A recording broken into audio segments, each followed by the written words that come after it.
So let's talk about multiplying polynomials with monomial as another factor. So we have here, for example, 2x squared times 3x raised to the power of 3 plus 4x raised to the power of 2 plus 2x minus 1. So again, we have three terms here multiplied by another factor, 2x raised to the power of 2.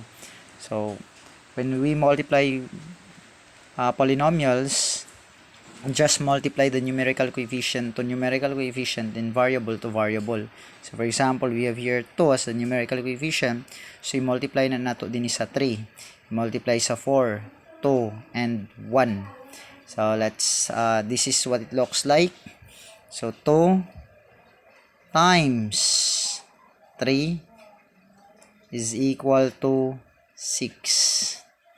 Then the variable, din isa ta na term, x squared times x raised to the power of 3. So yung rule kahapon sa multiplication, same ang base nila, so kokopyahin yung x.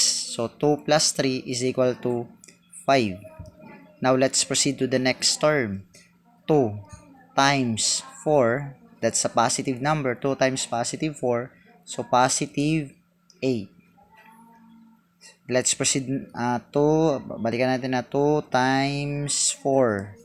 2 times 4, so we have 8, positive 8. Proceed tayo sa variable. 2, x squared times x squared. So parehas x, so copy. X, 2 plus 2 is equal to 4. Next, proceed sa next term. Numerical coefficient 2 times positive 2.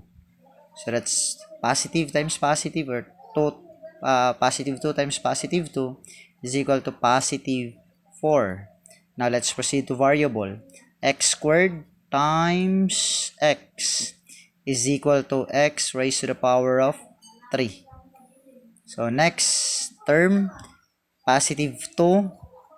Again, positive 2 times negative 1. So we have positive 2 times negative 1.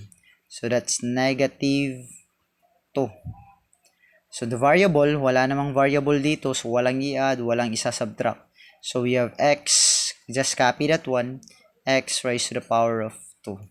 Kung wala nang like terms dito, therefore that's already the final answer. So our answer for this is this one.